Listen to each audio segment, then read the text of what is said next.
the field to begin with. I don't understand. If you got a double move at the top, you start there. You can always come back to this move down here, Skip. You always work the double move side first, just in case. And you had overthrown him earlier on a double move. All I know is on that last drive, he converted a 4th and 5, then a 4th and 16, and then he threw an absolute Danny dime to Golden Tate on the back line of the end zone. That is a big-time throw. That kid's got ability. It should have never come to that. But let me ask you this. I just want to know one thing. Why is it when Tom Brady plays average, you always find an excuse? Average? He had a QBR of 82. Is that average? That's really good. He was at stop playing. Okay, wait, let's start playing. How about it? The Brady hate emanating from the other side of the table is overwhelming. I'm suffocating over here. He was average last night. Let's see the game-winning drive. This is the 60th game-winning drive of his career because he is money in the fourth quarter. Against the Giants. Yeah, could we see these throws? This is the first one. He's converting a 3rd and 4 to Mickens. Mickens is playing he's throwing to his punt returner. You believe in this? What is Jaden Mickens doing? Then here he goes again, down the middle to Tyler Johnson. And think about it, they threw a flag on that. Why would you throw a flag? They picked it up. Okay, well, why would you throw it? And then here's to Cameron Brate, the seldom used tight end, and that's a dart for 25 more yards, and that's a flag that shouldn't have been thrown, but that's okay. So here we go. First and goal at the 8, and look at this fade route. He is now 8 for 8 to Mike Evans in the red zone on fade routes. How good is that? I just showed you 4 straight plays. Those are 4 straight plays by Tom Brady. And there was actually one play in between when they got a holding. So one of them, the throw to Tyler Johnson came on 1st and 20. It is money, money, money. And this man says average. Okay. And listen, the New York Giants on defense, do you realize they're tied for 7th in sacks, so they can bring heat. They had 18 going into the game. They got 2 more last night. Tell me that Jabril Peppers is no good at safety because he was all over the field. He had 10 total tackles last night. Tell me James Bradbury is no good at corner. All he is the best corner in football. Graded by Pro Football Focus. Okay, right? well, all I know is... So let me guess. So you taking Bradbury over Gilmore. You taking Bradbury over Pat Peterson. He's playing the highest level. He's playing the highest level. Well, how about Logan Ryan? Is he any good? The man who made the tackle to put my quarterback, Dak Prescott, out for the season. And how about Blake Martinez? Every time I looked up last night, he's making another tackle. That defense is pretty good. Look at all the low scores they held. The Rams to 17, the Bears to 17. You keep telling me they lost these close games. That's what bad teams do. They find ways to lose. Bad teams get blown out like the Dallas Cowboys get blown out. That's bad team. Skip. Tom Brady played average. Jim, do we have any footage? Do we have any footage from last night? Any footage? Yeah, I just want to see a few things. So because I just want to see this. I don't even want to talk. How long was Mike Evans open? That was a hellacious great throw. That was just good defense. It was no good defense. Come on. What are you talking about? It hit him right in the hands. Peppers got there and knocked it away. Look how long Mike Evans is open. Mike Evans is open. He has to stop for the ball. Stop it. That's the biggest hyper-criticism I've ever heard. I'm glad you showed that play. I am. I'm glad you showed it. What about that throw right there? Okay, he didn't like what? Do you want another pick six? Do you want another pick six? So if he throws the ball, you hate throwaways. What do they always say about Tom Brady? The people who really know football say he is best at missing his incompletions that aren't dangerous. Well, he's a careful misser. Well, I don't know anything about football, but what I do know. I know you killed Aaron Rodgers for throwaways. When Tom Brady throw the ball away, oh, what do you want to do, throw a pick six?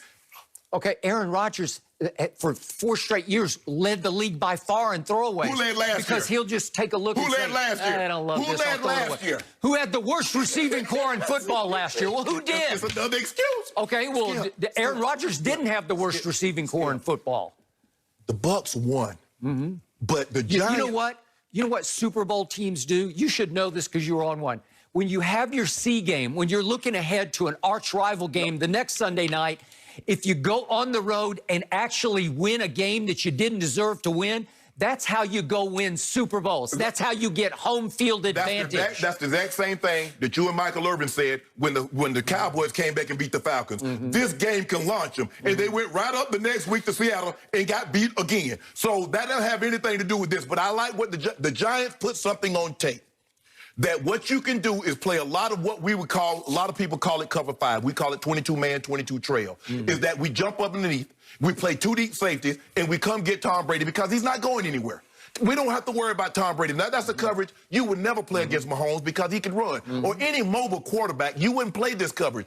But because it's Tom Brady, if you look at it, Skip, they had the most success jumping in and out of cover 5. 22-man, played some 2. They got into trouble when they went to single high safety or they rushed 3. Don't rush 3 against Tom Brady. Guy's just going to uncover, and he's going to find the open guy. You must put pressure on Tom Brady, and you got to trust your DBs. Okay? I want everybody out there to let this sink in.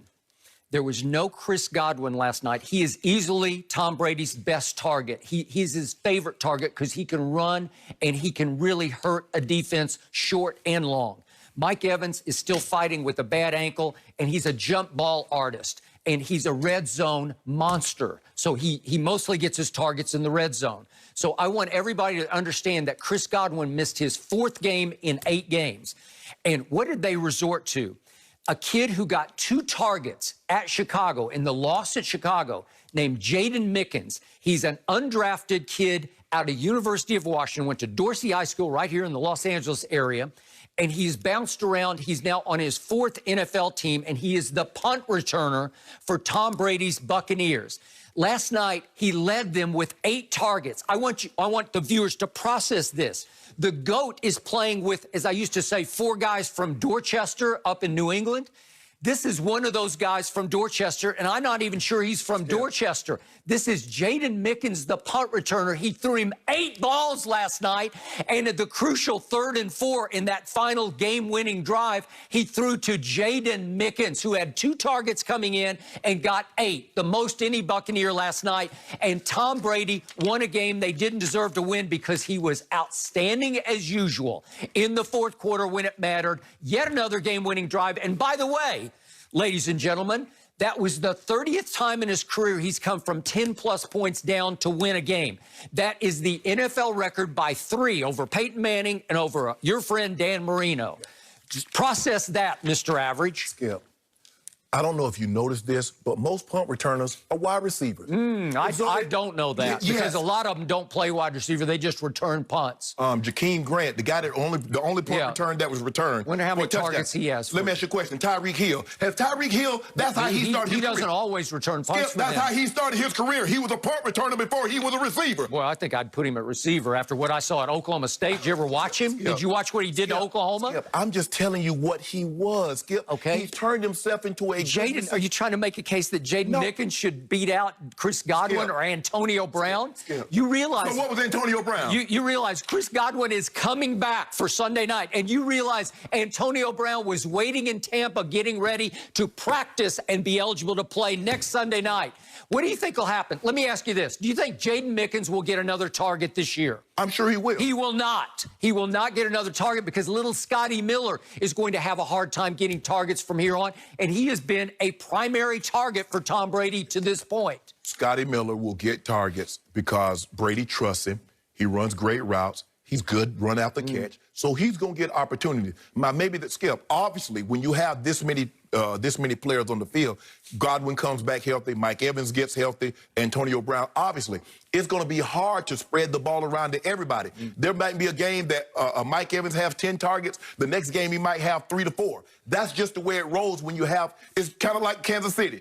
That's a great problem to have because you get Tyreek one game, get 10 targets. You get Kelsey might get 10. Mecole Hardman might get 6. That's a great problem to have. But Skip, the thing that makes teams really good is that you just can't hone in on one person. You see Mahomes, he spread the ball around to Robinson. You're like, you ain't thrown to Robinson all year. Robinson got a touchdown. Mecole Hardman, you don't know if he's going to run deep or they're going to jet sweep him. Obviously, Tyreek and Kelsey's going to get the opportunity. But what makes Brady the really great quarterbacks great is that they'll spread the ball around. They don't really, of course, rubber needs to meet the road.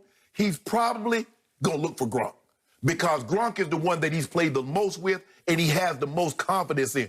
Although, Mike Evans is great in his own right, Antonio Brown, but when the rubber needs to meet the road, he will find Gronk, and he will throw the ball to Gronk.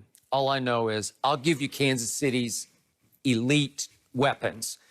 But in the NFC, if Antonio has his legs, which I believe he will have his legs immediately against New Orleans, I pity defensive coordinators going forward because I don't know whom you double. Is it Mike Evans? Is it Antonio Brown in the slot?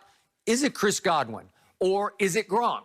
Who are you going to double? The Giants last night said, we are taking Gronk away from you. They doubled him the whole game. And finally, Brady said, heck with it, I'm going to him anyway. And the first throw to Gronk, go look, it's doubled. And he beat the double coverage, and Brady said, I'm going to just zing it right down the middle and split the double with the throw. Well, I think the thing is that the play action, and even though I don't know why they were stepping up, because I thought the Giants front four did a great job, and Martinez was doing a great job containing the run. It was almost like when we used to play Peyton Manning, there's like, pray he sticks the ball, pray the running back has the football. Because the moment you play action and that running back doubles up and he doesn't have the ball, Peyton's going to throw the ball right behind your ear. And that's what happened. Give those guys credit. But I thought playing two-man against Brady, because Brady is not mobile, he's not going anywhere, Skip, you're going to make him, force him to make, look, we know what he can do, but we're going to force you to make tight throws throughout the entirety of the game. And when they did that, they won some. And that's what you have to do. But I thought Bruce Arians was really smart to take that field goal, Skip, because Tom Brady wanted to go for it. And he's like, you know what? Let's take this field goal, make them drive down the field, make them get a two-point conversion. Because if you don't, you get